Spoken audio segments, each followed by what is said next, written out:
Hey, what's up, everyone? Welcome back to the CM Mentors podcast. My name is Matt Graves. My co-host each week is Kyle Grandell. Kyle, I didn't screw it up this week. First week in 34. How are you, man? No, you didn't. No, you didn't. It's actually throwing me off now. I'm not really sure how to react. I was going to ask you a question. I totally forgot now. You are already I going to start apologize. you were already going to start chirping me on the screw up, and I threw you off since I didn't give you the opportunity. So, No, it really wasn't fair. But actually, I just remembered the question. Share a story from the week. a story from the week. Not a question, by the way. Okay, I got one. So not really work related. It's newsletter related. I had Tats Naka. I'm not sure of his name. Tats Nakagawa. He does the certified or specified growth podcast. Anyway, he's been a big supporter of everything I've been doing, and he threw down a challenge a while back that once I hit 2,000 subscribers, I was coming on his podcast. But I got a phone call this week from the guy who runs this podcast, and they want to get me on early. So I'm a fraud. I'm going on before I get to 2,000. So anyway, that's exciting. Nice. What about yourself? Maybe it'll be that last one to get you there. I'm going to make a big push. I'm going to use this as a marketing ploy. Like, hey, don't let me be a fraud. Go subscribe now. No, just short story for me. I was on a site this week for get some deliveries, some sea containers from Italy. Actually, they came in, went to the port, came to the site. Just a little tip for everybody: just track your stuff very carefully. Any listeners that are in construction getting deliveries, the shippers, the brokers, you don't always know what's going on. Our containers showed up in the wrong order, different days. A 1 day delivery ended up being 2 days. So also be flexible. Just want to share that with everybody. Anytime you're ever getting deliveries, it never seems like anything happens the right way. So flexibility is always key. I hate to say that, but no matter what you say, it's always overseas. Wrong. Yeah, especially overseas with ports and brokers and all that. They're great, love them, but they're a mess most of the time. So, anyways. Well, we'll roll into introducing our guest. This week, we've got the Pircon group. We've got Adeel and Kevin. Welcome, guys. How are y'all? Welcome. Good. How are you doing? Good, man. I was going to give you an introduction of yourself, but before we do that, why don't you tell us a story this week? We'll put you on the spot. Story for the week. It's all the same, man. It's just a lot of hard work, a lot of surprises. So I was hearing you guys about your delay, so that's something we deal with all the time.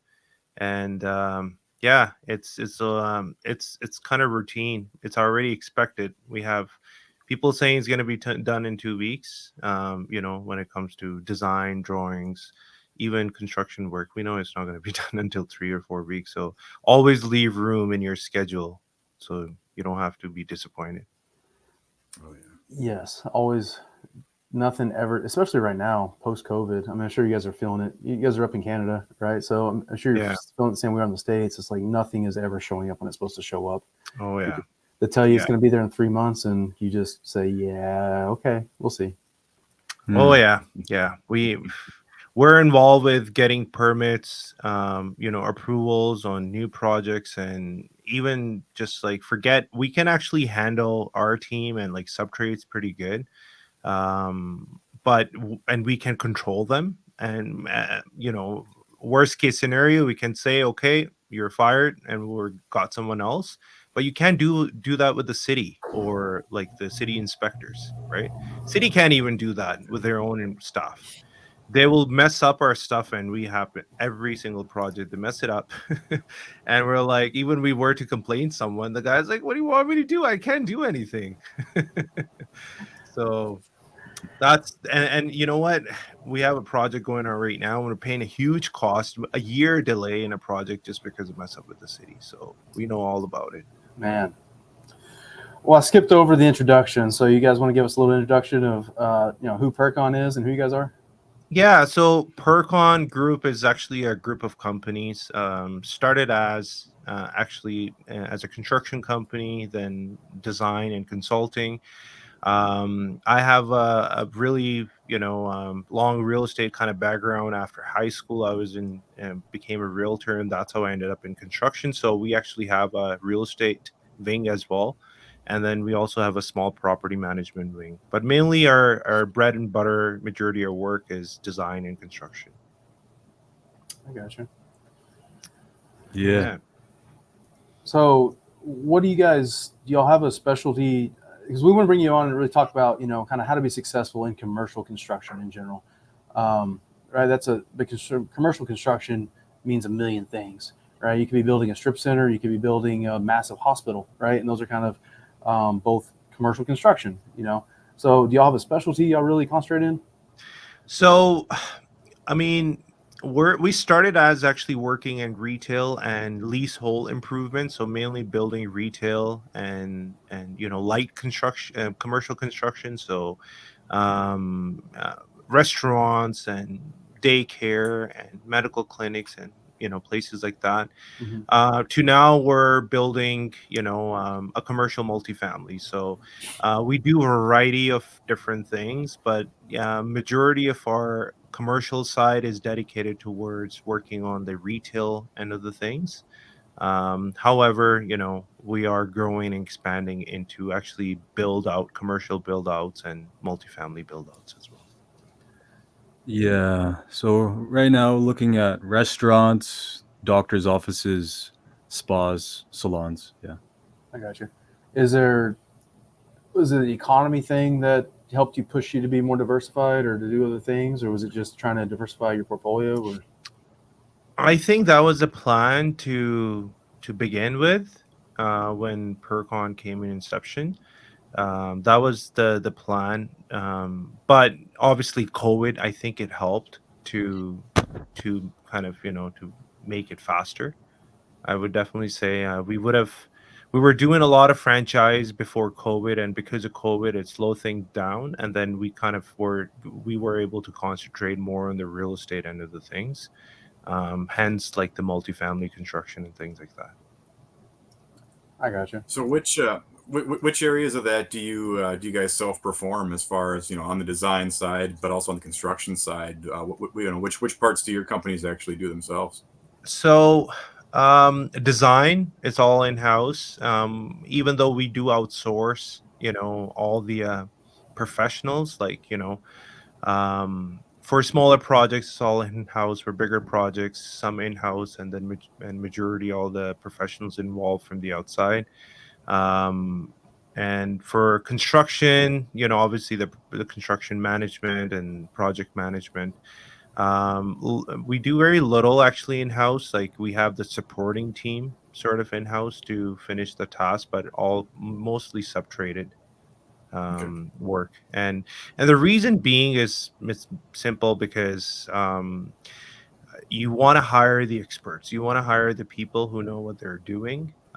So not all work is same. We have different categories and ratings of subtrades, that we use. So on a bigger project, we will have to use another one than compared to the other one, and then they have different materials and staff and ability to perform work and timings of performing work. So it gives us a lot of freedom in terms of getting the projects done. Whereas if we had kind of in house, then they're kind of set unless we had people trained and prepared for working in all different environments. It makes it very tough.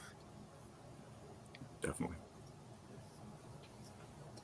What are you guys mostly doing? You mentioned design. You're doing a lot of design build stuff, or is it? Yeah. Okay. Yeah. You finding y'all do all design build, or are you finding a difference? I guess for people who don't know really maybe the difference in design build and kind of design bid build, you kind of want to maybe kind of explain that a little bit for people. And do you So find the differences? Like, what's y'all's, I guess, favorite? Maybe if I say that. you know what we do, majority our retail work, retail commercial work is design and build. Um, And actually, the reason why we started designing is because we were building once we first started, we were only building. Even though I had done some work around designing and things like that, so I had the experience. But we were just being a GC and concentrating on that. And then we were building. We got this one franchise, and they needed to turn over their places really quick. And they had this lazy designer who we could never get a hold of, and is out there in Montreal speaking different language. It's just like they give us a drawing, it's all in French, and then we're asked for drawings in English, so they just simply went on Google and tried to transfer stuff, and it just came out all wrong. So and we have like the project starting, and then the client basically said, here's my designer, here's the keys, here's the landlord, just I want to get it done. And now we're on the hook just to kind of get it done for them, but we can't. So we decided that we're going to do the design just ourselves, and it needed to be kind of converted where we are in the city. So I did that myself, kind of in-house the first time, and I didn't even have proper tools. So I started designing, and I got the permits. And after that, we told the client, said, if you want more projects done through us, we got to do the design. We cannot have your designers work on it. So from there, it kind of started on, and then now we have this feature where we can design and do the permits and applications, and then all the drawing stuff, and have the all the engineers involved too. So we're like, okay, great. This is another, another way of kind of helping our clients, and now it's actually the same thing. Some of our clients will come to us and say, oh, we want construction done, we have design, and if it's possible and we have an ability, we won't charge you for design. Let us design it and get it done. And it's the same reason, because we don't know who their designer is, and especially in the beginning, if we see there is issues with the designer, it's like red flag. We tell them, like, maybe you want to stop it now, because when we have it in-house, then we have a full control. We can see everything. We can actually understand the drawings, and our subtrades can understand the drawings and actually build what needs to be built. Not all designers are like that. I'm not saying, like, we basically tell all clients like that. But some designers that they may find, especially on a very small projects, it just doesn't turn out good, because they're trying to get it done for like a real cheap cost, and that guy who's doing the work is probably not even putting the right information because of that. Gotcha. What size projects do y'all typically doing, and what size projects do you see fit better for that design build model for you guys? I would say anything under like $500,000 is a good approach for us to just kind of do it in-house. Anything more than that, architectural end, we can still cover that, but then you really got to have professionals like structural, electrical, mechanical, and have their full involvement in the project, and have them issue schedules and confirm and conform work. So yeah, anything under $500,000 is something we recommend that they go through us. I gotcha. Do you guys usually stick to a certain like geographical area, or are you doing work all over, or what does it look like for you right now? Mainly Western Canada. That's where we focus on. So like the Alberta, British Columbia, that's and Saskatchewan and Manitoba. So and then we do look at projects like in Ontario, like in Toronto market.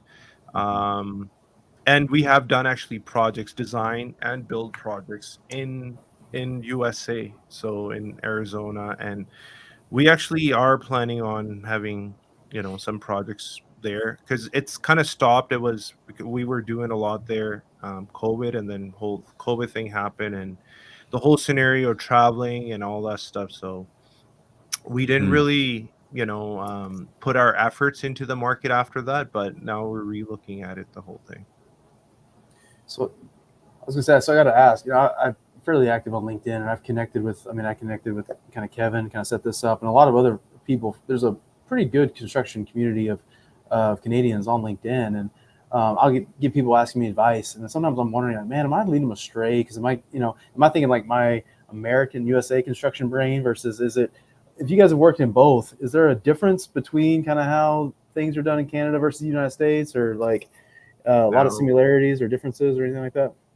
Nope, not much. Honestly, it's pretty much the same. One thing you guys would have differently, you guys have state and then municipality and the county, and sometimes you get a approval from all three for the same thing. But it's pretty much the same. Honestly, it's America, Canada. It's the same thing. We travel a lot. Maybe you don't get to come to Canada that much. We go to USA a lot. Canadians travel more than American to USA, vice versa, other than like American coming to Canada. That happens a lot.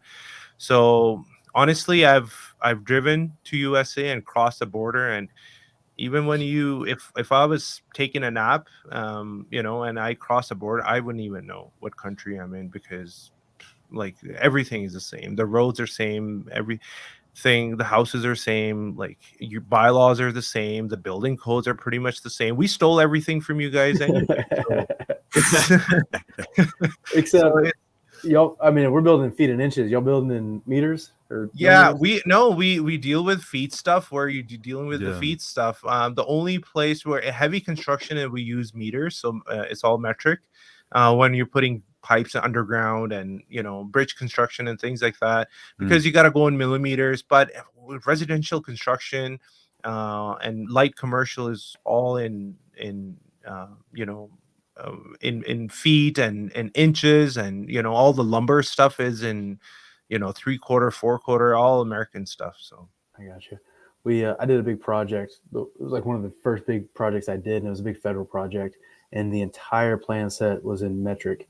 And so, like, all the details, you're looking at the details, and it was like 1,000 millimeters. I'm like, I have no clue what that means. Like, I don't even, is that like a foot, or is that, everything? I kept having to convert it all. And like, I realized, I think it was like 50 millimeters was like 2 inches. And, that's because there's a lot of, that sort of thing. And, but like, one good thing that it actually, so if you go to school here in Canada for engineering, you have to learn both.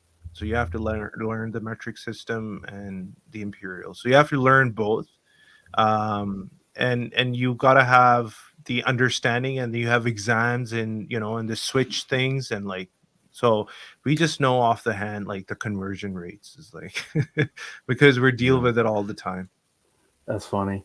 Yeah, I remember just looking at that and just being completely clueless, like everything. And then, I mean, I was a young project engineer at the time, and I had learned a metric system in college, not to that degree, right? But like, you kind of learn what a meter is, a millimeter, Yeah. all that sort of stuff. But you give it to the redneck field guys in the field, and they're just completely lost. Like, they have no clue. They don't even want to know. Like, what are we building? Like, damn, that was a fun time. I remember having to convert like all the details form and right next to them, like, this equals 2 inches, this equals 3.5 feet. Like, like, Nice. Yeah. Conversion. Yeah. We have to convert all the time, pretty much in everything. So when we're dealing with dirt, it's cubic meters, and if we're dealing with like concrete, then it's cubic feet. It's just like, oh god, and that's how the prices are given from our suppliers and subtrades. So yeah. Yeah. I want to take a quick break from the conversation. Oh, go ahead. I was going to interrupt with a meme game, but go for it, Kyle. Question first before I forget, because I'm very curious for my own business. What did you guys experience when you wanted to start working internationally? Crossing over the border, working in the U.S. Did you guys have any issues? What was it like to get kind of the licensing and all that stuff in place? It's honestly, it's like going to another city in Canada. Like, and we have worked in different cities in Canada, so like Vancouver and Burnaby, like and Edmonton. Here we like multiple cities, Saskatchewan. So it's like what I would do to go to another city in another province. So call the city department and see what are the licensing requirements and what they need. And often, if you have the established company and you have all those things, that just helps out, and the process is pretty easy. I don't like, we haven't worked in all the states. I know some states are different compared to the others, and some are new and some are old. So things kind of change because of that. I think majority of that. So if you're, let's say, working in Phoenix, Arizona, as compared to Scottsdale, Arizona, the city handling might be different. Phoenix is a main city, so the city staff, I would probably find them less proactive and less paying attention to your stuff, and gonna have more mess up than a smaller city that has a small city hall. And actually, you can just walk in there and make a relationship with those people, and and get your stuff done. So it's all the same at the end of the day, other than just dealing with a big metro versus a smaller metro. Yeah. Okay. I figured it'd be a little trickier coming in, and international business coming in the United States. But I guess maybe you just get set up with your federal tax stuff, get an EIN number, and let you roll. Yeah, exactly. So you would just register, and like I said, if you have a business already, if you have, so your firm in USA and you got a project, and what happened actually, our client took us there, so that's how we kind of got in the market to begin with. They're like, we need help there, and we don't know what we're doing. So we're like, okay, yeah, we'll help you out. So they actually helped us kind of setting it up too, and they already had lawyers and right people there. So we just kind of, you know, um, just kind of like piggyback on it, and it's like, okay, yeah, how we can. But it wasn't that difficult. It's like, honestly, the process is pretty much similar, unless you get into, now I'm talking about this light construction. So if you're getting into bigger stuff, you're building a multifamily or building a big commercial space, then things obviously will be different. Like you would need bonding and insurances. Even though we had to get insurance too, but you need those extra coverages and things like that, which obviously is going to be harder. But again, it's all possible given if you already are established in one place. Cool. I'm sure too, your local insurance company can help you navigate the waters. Or at least they know a resource they can get you set up. I'm sure. Exactly. Yeah, Adeel loves working in the States. This guy, he's excited about going back. So. Yeah. No, there is something about USA I love, and I don't know. I've been going there ever since I had an ability. I was making money. I was like, my first trip was like, okay, Florida. I'm gonna explore, and yeah, I love USA. Not every state is the same, and not every place is the same, but I love the diversity and how within being in one country you could feel you're in a different place, different kind of laws at the same time. State, it's crazy. Yeah, It is, and it's completely different cultures. It's very diverse, like from area to area. Like Texas is like nothing like New York City, and just yeah. So it's meme game time. So what we do is I share a meme, and Kyle has to describe it for everybody who's listening to the podcast and not watching the YouTube video. And so I don't know. We try to find a way to make this fun. I don't know if anybody likes it. I like it. So here we go. And I always try to pick stuff that like picks on Kyle as an electrician. So here we go. Where's my introduction music here, Matt? I asked for this last time. You said you were going to sing it. You told me you were going to sing it. You were going to get it made. I don't know why I said that. I did not ever sing such a thing. Just for everybody's. I got a screenshot of the text. I'll put in the show notes. that wasn't from me. All right. So all the listeners need to leave a comment about how much they want Kyle to sing the intro song, and we get that done. If we get enough of them, I will do it. For what the number is, I'm not going to say. So, is it 3? Because me, Adeel, and Kevin will go do it right now. I can't say, Matt. I wish I could. I just can't, unfortunately. So can Kyle see the words, or is just the photo? No, he can see the whole thing. Okay. Yeah. He just has to. So somebody challenged us because I do a lot of memes in my newsletter and on LinkedIn and all that sort of stuff. So somebody was like, "You got to put a meme in your podcast." And I was like, "How can I do that in an audio podcast?" And we do the video, but nobody watches YouTube. Everybody listens to the audio. So one day we did it, and I didn't even tell Kyle we're going to do it. I just started this, and I was like, "Kyle, you got to describe this for everybody." Put him on the spot, and now we've been doing it for like, I don't know, 15 weeks since. Nice. Yeah, it's something new. Right on. And apparently it's the only reason people are listening. So, but hey, we did it early this time at the 24-minute mark. Usually I do it at like the 55-minute mark, so people have to listen the whole way through. That's how we get people engaged and interested. Well, maybe there'll be a second one. People just have to listen and find out. So. Oh, yeah. Yes. All right. So here we go, everybody. So we have this is definitely a stud wall, a wood stud wall. We have a PVC pipe going through it. Could be a vent pipe. Could be something for HVAC. Could be for water. Who knows? It's a pretty sizable pipe. I don't know. Must be 2.5, maybe even 3 inch or so. And lo and behold, there is a piece of yellow Romex going right through the middle of it, from the stud through the middle of the pipe. next stud over to it. And as you would have it, we have our line here is when a plumber and electrician don't get along. Definitely seen many like this before. And the real question is who was there first. There's no telling. The plumber, obviously, because otherwise he would have cut the Romex out of the way. You just want to blame the electrician here. You would have had a slot cut that pipe and slid it over, and obviously they drilled through and ran it through. So from this angle, you can't see. There could be a slot in that pipe. I'm just saying, I spent a lot of time investigating stuff like this in the field, and I'm telling you.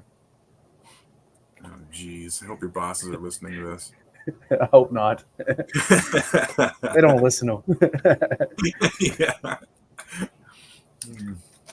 Anyways, so that's the meme game.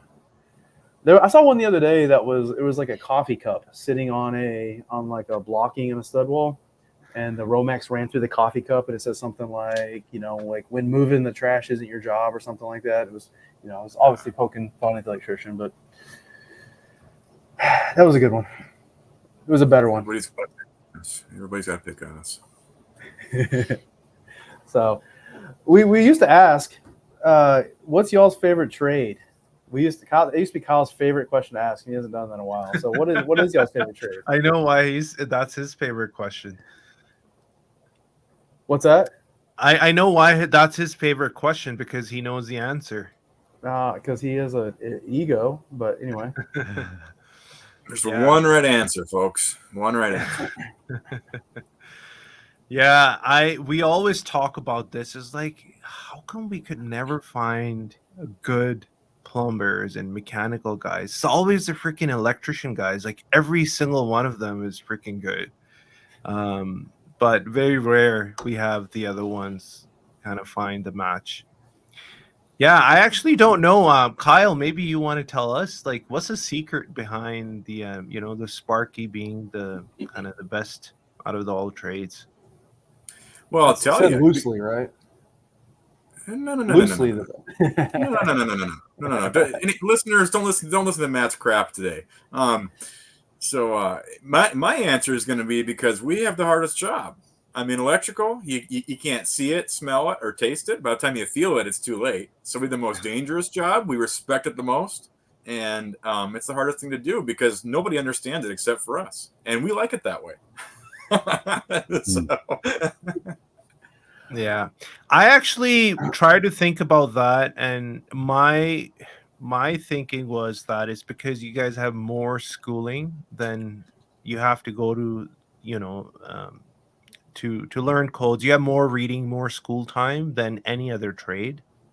So maybe you're disciplined kind of better, or I don't know. Like you have to know math.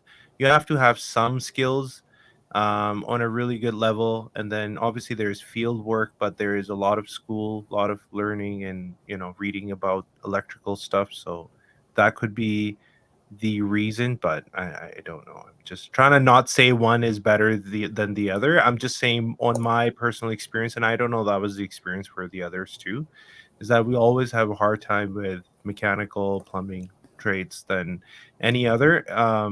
It's like, why? I actually want to work around that for Pircon to maybe, down the road in future, we want to build like a trade school and have maybe similar things that we could, steal from the electrician guys and put it in there.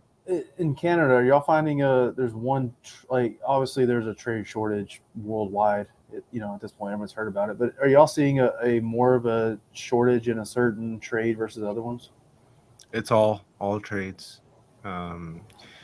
Yeah, it's actually a big issue right now. And one of the reason of our podcast is promote construction and talk about construction is actually get people inspired and into construction and into trade work, because it's actually, if we're going to keep going on the same speed, like we're going to have issues pretty soon, because everybody wants to make like these cool YouTube videos and, I'm going to do this, all the new stuff, but nobody wants to do the real work, that builds cities.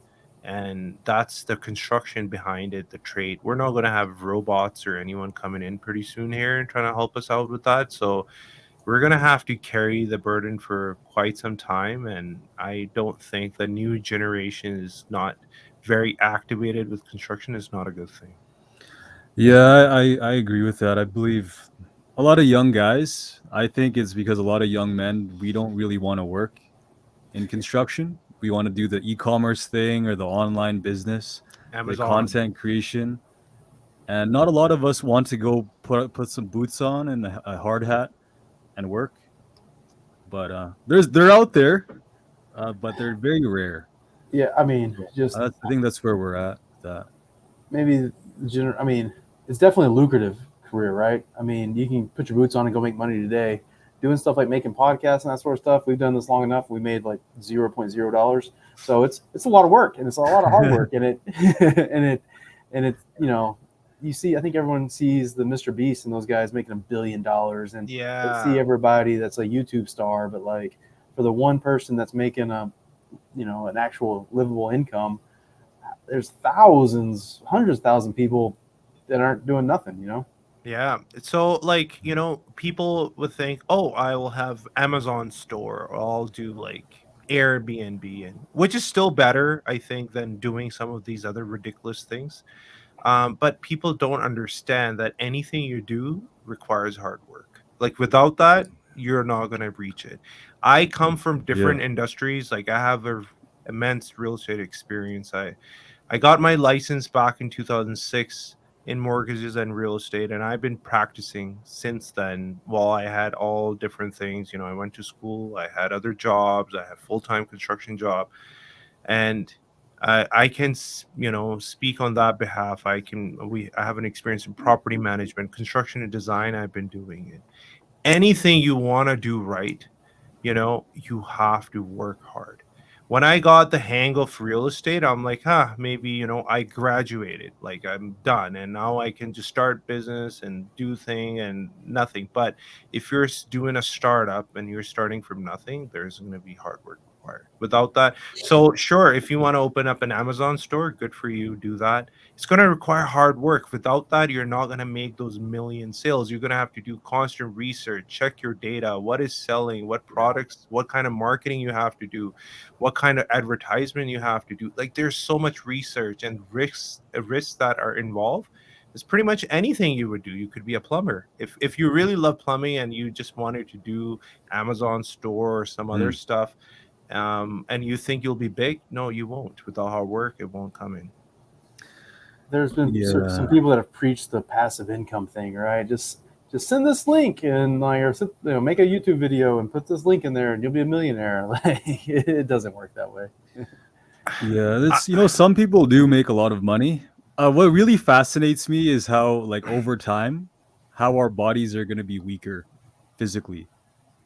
Back in the days when they had in the 40s, 50s, when they were building homes by hand, versus now they have more men working on their computers. Our bodies are going to be strong or weaker, Mm-hmm. muscularly. Our bones are going to be weaker as well, just because we're doing less physical work.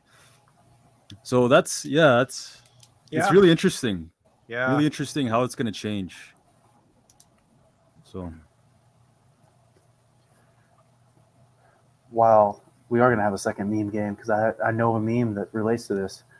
In the meantime, it's going to take me a minute to find it. So in the meantime, I kind of want to get back on the topic of the conversation of, specifically how can the next generation coming in be successful in commercial construction? I mean, you guys, seemingly you're experts. You've worked in 2 countries and all over the place, and so you got a lot of experience. And like, so what are some things that somebody that's like fresh out of college coming in the industry? What are some things they can do to really set themselves up for success? Specifically in the commercial construction industry. Obviously, commercial and residential are 2 way different animals. Honestly, I was kind of thinking about that, and I always preach that, and I'll start with that, with number one. And that goes for anyone, for all young people. Who's your friend? Who are you buddies with? Who do you hang out with? That's the number one thing. So anything you want to do, if you don't have the right environment around you, you won't be able to do it. So Yeah. you're like, hey, I want to be this commercial construction. And then if you have a bum buddy who's, oh man, that's so hard. Don't do it. Don't go there. And they discourage you because you're young. You don't have the track to follow. You're kind of confused. You don't know what you really want. You don't know these things, so you got to try out. And the worst thing could happen to you is somebody is just gonna bum you off, is just gonna put you down and not support, rather than saying, yeah, you should try, you should give it some time, or some encouraging words, rather than just, hey, let's find the next lazy thing. If you have friends who are all willing to do something with their life, it makes it a lot easier for you to do anything. If they're all hustling and trying to be something, become something, one is, I don't know, is crazy about sales, and all he wants to do is sales and grow his career. He's taking courses, he's traveling because of that, attending seminars. One is about real estate, and he's learning from some real estate gurus how to do real estate, and he's going big on social media. If you have environment like that where they're all kind of striving to become best, it just makes it a lot easier. And when you're young, you rely on your friends the most, right? Your family, you don't really want to be around them, your siblings or anyone, right? You just want to hang around with your buddies, your friends. So choose your friends right. That's the number one thing. If you kind of choose the wrong friends, it'll just, even you are this full of motivation and full of talent person, it'll just make your path longer and harder. For sure. Yeah, that's actually that's really interesting that you said that, because I'm learning that right now. I'm the youngest guy in the company, and I work with all these older gentlemen here. They're more senior than me, Adeel and Chris, our PMs, and there's a lot that I learn. I think environment is very important, because if I think I think Mr. Matt left, but I think with being around people that have more experience, more success, and more lessons, I learn so much more. These guys push me a lot. They teach me a lot of things. They come from a different generation, so I get a lot of feedback that is not always stuff I want to hear. And from the outside eye, it could be like attacking to the ego, but I take this in and I learn so much. And if I just learn to, you know, be quiet when I need to be quiet and study when I need to study and follow these gentlemen as they, show me the way, I know I could be really successful. So that's why environment's super important. Yeah. Oh no, great points there. And I mean, the best things that I've learned, both when I was younger, coming up, and also on the other side as a leader, the best things I learned are by listening. I mean, listen to others, hear what they're saying, what's the message, why are they saying it when they're saying it. There's so much to be learned just by listening, that being around those right people, to your point, is so critical, because especially younger individuals, they soak it in. They're like sponges. And so if you have the positive reinforcement, all that good stuff, the stuff to really motivate you and keep you going, that's the stuff you want. You don't want the negativity. That can go somewhere else. I don't want negativity. Yeah, there is enough of that in the world, so you don't need that. You actually have to push yourself to be positive. Like when you wake up, you want to start your day thinking positive. And like negative things are going to happen in life. It's given. And they're going to be there. You just got to be positive and figure out the solution, not just kind of dwell on the negative stuff, but like, hey, how can I deal with this? I know this has happened. What am I going to do next to make this easier for me? So that's very important. So just on that list, actually, I just want to go back to not go off the track. So even though it's not related to what we're discussing for young people to be in commercial construction, it goes for everybody. I mean, if I couldn't think of anything being young, is that what you really need is the right guidance, right? You need someone to lead you, to direct you in the right area. And if you don't get that, you're gonna get distracted, you're gonna derailed very quickly, very easily, and it becomes harder to get back. So that's the number one thing, is just make And that goes for the parents too. Like, somehow, if we can have, our kids raised in a way where they can make their choices their own, have those standards to find the right thriving people to become their friends, rather than, just kind of like people aren't really doing much with their life. Number two, I would actually Interesting. say, um, and again, that's not for commercial, just, guys. It's just like anyone, whatever you love. Let's say it's commercial construction. Let's say it's construction. Find your guru. Like, find the person you admire the most about, around this stuff. So, um I don't know. So you're an electrician. You're an electrical side of the thing. So let's say there is someone who loves electrical engineering, or wants to be electrical, and they just don't know how to start. They don't have the money. Go find the best company, or the best startup, or the best growing company in their area in the city. Approach the owner, approach the upper Yeah. management, and offer yourself. Say, hey, I'm young, I love this, I don't know what to do, where to start, but I have this is on my plate. I have done some similar work. If you have done anything like that, or I have interest in this, or I have these hobbies, or I have this home project, or I fixed my dad's garage, I don't know, whatever you have done, that you've done in that, offer that and say, let me work for you for free. And you Yeah. don't have to pay me anything. Let me work here, let me be around you, let me learn. Okay. And give me 3 months. Maybe it could be a month, I don't know. You can figure that out based on what you already know. Give me 3 months, I would say, if you don't know much. And and let me work. And if you like my work, you can hire me in full time after that. And if you don't like it, you can let me go. And it's because the person who's going to hire you, it's actually, you're costing them a lot to teach you. So that's why you have to find the right person. So who's inspire you in the right way, and then offer your services to them. Just ask them, how can I be help to you? What can I do for you? That, because it's such a huge learning opportunity for you as a young person.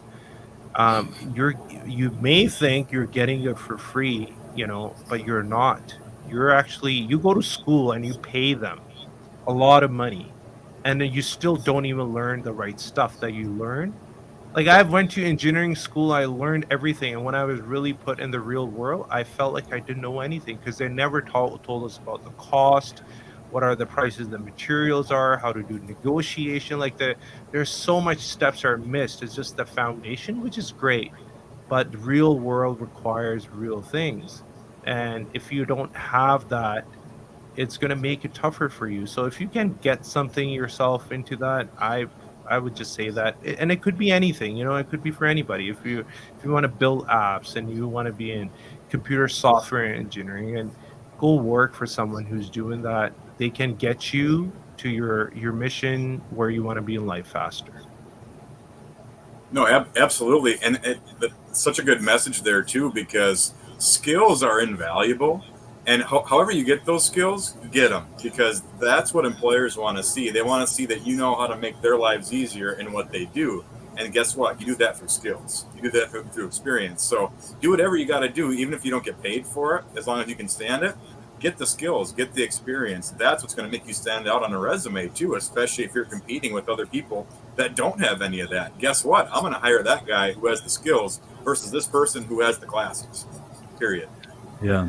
Yeah, exactly. Like, nowadays, nobody looks at, what you've done, what courses you have done. Like, it's good to do those, but if you don't know anything, if you don't have real skill other than just, I got these degrees and I have all 5 different. I've seen people like that, they have MBAs and they have this and they have that, but they have no real knowledge of the real world. No experience as well. Yeah, no experience. So it's not really going in your favor. Get experience under your belt. Hey, Yeah, guys. yeah. That's why, like, I really want to reiterate about for young men, especially young people joining construction. I've already said this earlier. It's just to leave your ego at the door. This is advice that I'm telling myself as well, because I have to check myself whenever I come to the office, and to not, yeah, leave the ego at the door and shut up and listen. That's it. Just shut up and listen. Listen more than you talk, and I think success will come. So that's what the biggest things I've learned in this company. Matt, did you listen to that last part? Shut up and listen. I was about to ask a question, but now I'm good. Y'all, I mean, I'm gonna go back and listen to the podcast. I'm sure y'all were way smarter when I was gone than I was. Welcome back. So I was gonna ask you a question, but if you already talked about this, just tell me to shut up and listen, and I'll shut up. But you were talking about the skills and that sort of stuff. So, Adeel, I'm sure you're in a hiring position, right? Like you see a lot of resumes coming across your desk. What is something somebody can do to like highlight the skills, right? Because I mean, you can put on there like I have a civil engineering degree or I have a whatever degree, but like to really highlight like the skills you've built to like stand out, to make your resume pop or something like that. You know what I mean? Honestly, I would say, other than making your resume pop, you got to make yourself pop. You Yeah. know, I mean, you could have a really good resume, and nowadays, like you can go with Chat GPT and all this stuff, and you can make it all look nice. You can go Canva, put some flowers on it. Like you can just do a whole bunch of things. But the real you is what is going to be you, and if you're not good, whether even you're hired, you're just a painful event for you and the company, right? um it's because Mm. they don't know. They're going to find out. You're going to be exposed pretty soon if you don't know these things. So one is that you really got to know it yourself, what you're saying, and only put what you know, what you're saying, and and and be open to learn more. It's okay not to know things. It's completely fine to be, I actually say, be dumb and stupid. I try to be dumb and stupid every day, meaning that I don't know and I want to learn. Not for the things that I know that I spend time. That's bad. That means I'm really dumb and stupid. But in terms of like, hey, I'm not a smart guy. I don't know things. So whenever I do something new, I call and I do ask stupid questions. I don't know. 2 years later, I'm looking at it. I can't believe I asked my lawyer this question after me understanding the whole thing. But that's okay. Whatever. I didn't know at that time. And it's okay to ask that question. 2 years later, yeah, now I understand everything, and I understand the front and the back and the right and left of this. Great, because I gave myself 2 years to learn that. But at one point I was zero. I knew nothing. I asked that question. Fine, if it's not a right question, who cares? Just it. But I got to learn from it. After I ask it, I got to be able to listen and be able to absorb that, and keep it with me, and practice that whatever I'm learning.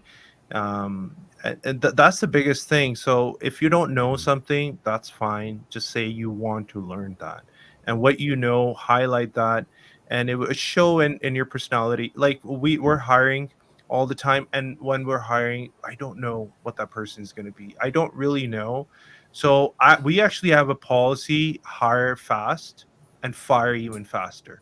So I don't know what this person is. He may look like a great guy and this and that. He got everything, and then next thing you know, they start working, and then within a week, you start seeing things, and it's just not going to work out for you. So you gotta get them in, and if they're not good, you gotta let them out, and it's good for them. It's good. It's You're not only doing a favor to yourself, you're doing a favor to them, because they need to know, okay, this, if I have this character, if I have this kind of value that I'm bringing in, if it's not good enough, I need to go back and learn it, and gain back. And I always say, you always welcome to come back. Like, learn this stuff where you're weak, where we're having issues with you.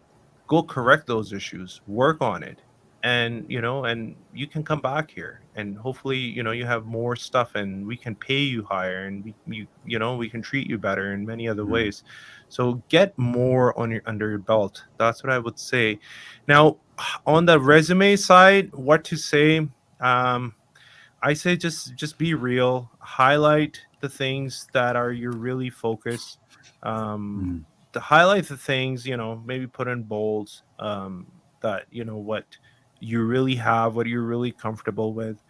And if you don't have anything, try to build it up. And that's why I said, go work for someone for free. Like, if you're not good enough, market will tell you if you're not good enough. It's not like you're not good enough because somebody is. It's a fair market. That someone have pointing a gun on your head for you not to become good enough. It's you're not good enough because you're doing something wrong or you're not doing something right. You're not, and you got to learn those things. So, and if you're starting with Mm. zero, go work for somebody. You will learn few things, and that will give you that push. Maybe it'll give you that extra 2 points on your resume that you can, become, that you can make it as a highlight for your resume. Yeah, I think also like, be hungry as well. If you really want the job, follow up, go do the visit, go act hungry for the position as if you're committed to getting that job. And if you really want it, it'll show in your actions. We did make a hire based on because someone sent in the resume, kept following up. He didn't have the experience, but he came to the office. He traveled. He took the bus, and he sacrificed just to get the position. And we gave it to him. He did really good, and we learned a lot. So it's yeah, Yeah. being hungry is Mhm. huge.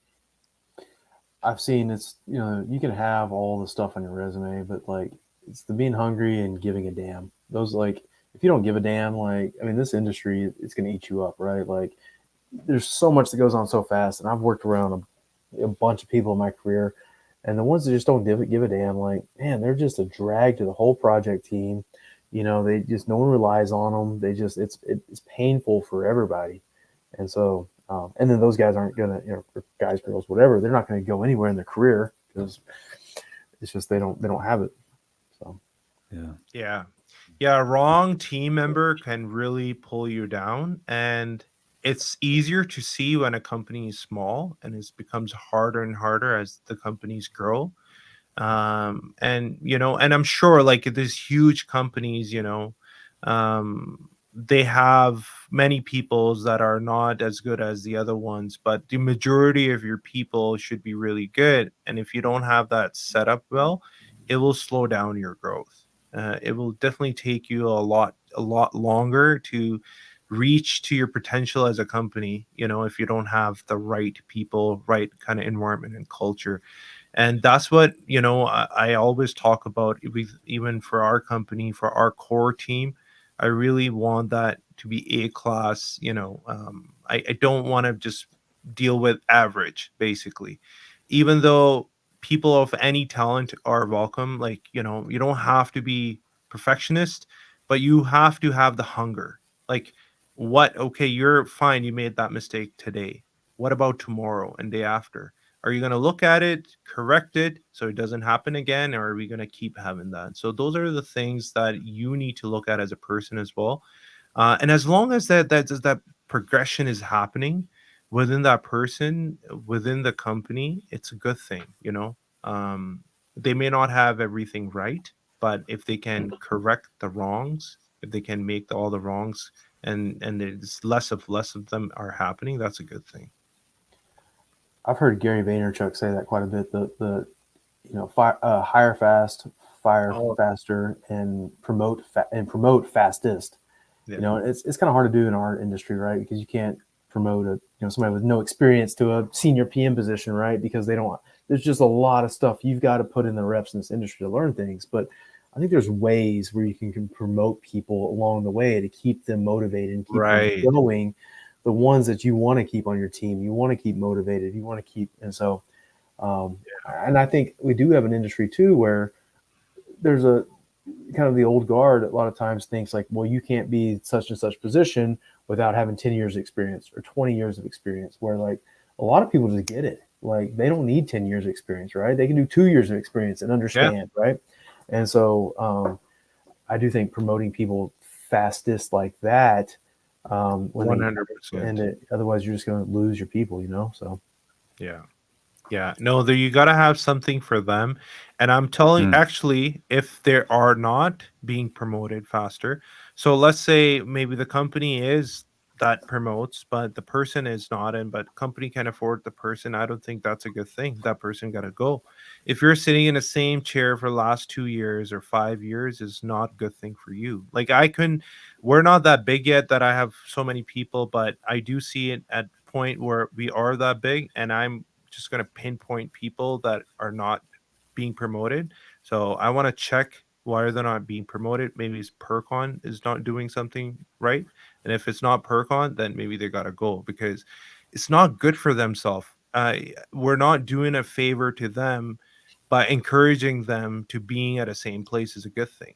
It's you want to give them the sense that, hey, this is your life and you only get it once. Are you going to be a rock star? Are you going to be, a leader of your home? Fine, you're not a leader of some company, but are you a leader of your life? Are you striving for best and better every day? What do you want for yourself? Like, why do you want this mediocre stuff? Because we don't want that kind of environment and culture within the company, because it makes it dull. If everybody wants to be the best, even of themselves, even they're very selfish and they're like, I want to be the best guy. I want to get my workout today. I'm going to get this done today. I got to go help out this person. They just have their stuff in order.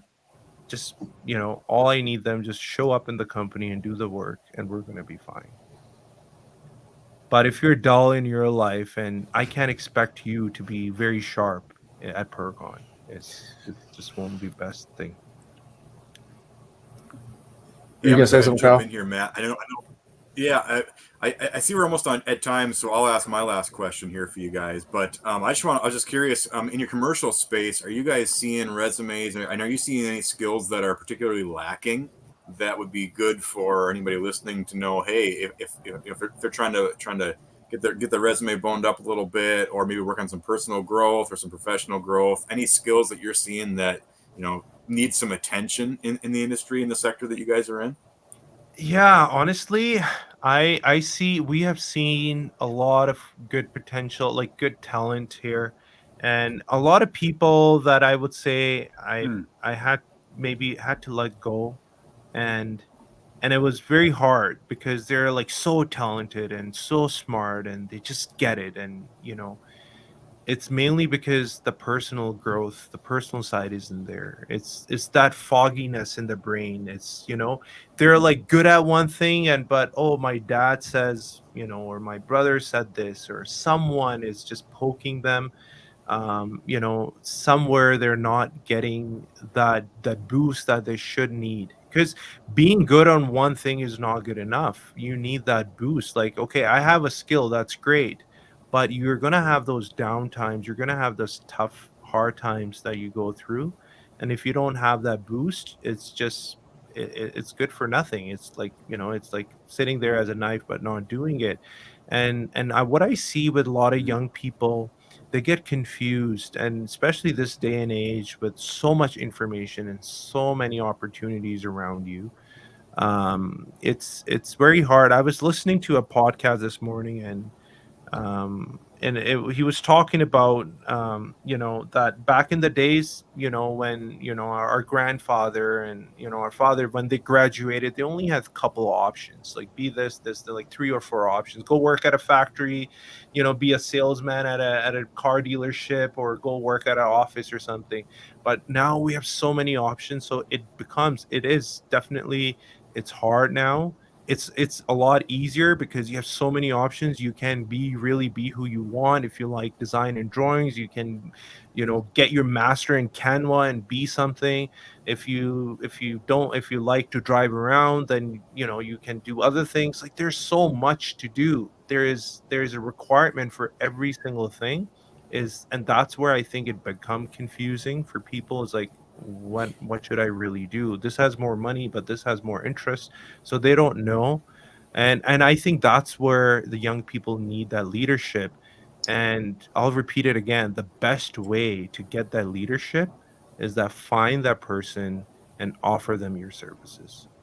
Just, you're young, nothing's going to hurt you. If you didn't make money for a couple months, trust me, you'll live.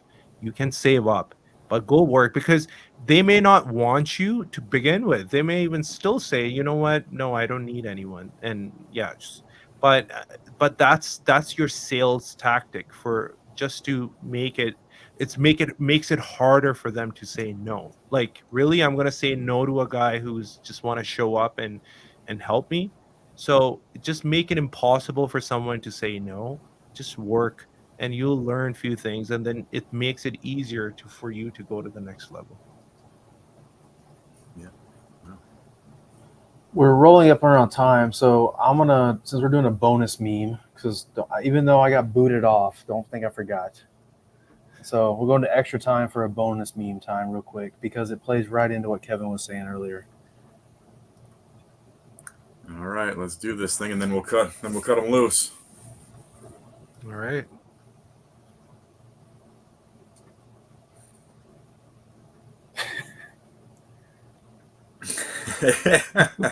Can you even see it? Okay. So I don't know who these characters are, by the way. Am I supposed to know who these are? I don't know who they are either. All right. So we've got so we have some cartoon characters that I can only assume Matt drew up in his spare time. And we have the top one is two of them. The guy in the back's kind of looking away, and then the bottom one, the guy's looking at the at the camera, the first person point of view here. And the top says people going to the gym, construction workers looking away, and then the bottom, look what they need to mimic a fraction of our power. I saw this and I was like, oh, man, it's like, I was thinking what Kevin was talking about. I've thought about it before. It was like, we used to work hard in our jobs, actually physically work hard. We were, farming, we were building stuff and all that sort of stuff. Now we all sitting at an office at a desk and we're all fat. And like, we actually have to go in our free time and our leisure time and actually go work hard so that we don't get fat. So it's just it's crazy how society's changed anyway. Yeah, that is true. I love working hard. I used to do carpentry, so concrete formwork. I don't do that now, but I work mainly in the office now. So that's what I really enjoyed in construction, the hard work.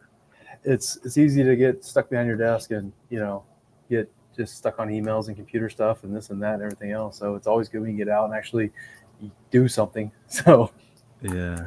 And I've met some really strong guys. They don't even work out, but they're just jacked and like they can just arm wrestle everyone and take someone down easily. Because they don't work out, but they work 8-10 hours a day. But anyway, guys, we'll wrap it up there. I appreciate you guys from joining us. Yeah, thanks a lot, guys. Thanks, guys. Yeah, thank you for having us over. I missed a good chunk of it, but I'm sure it was insightful. It was the best chunk. I hope you had a good lunch, though. It was nice. Went for a walk. We'll see you guys. Thanks. Right on. Right. Thanks, guys. Thanks, listeners. Take care. Bye. See you guys.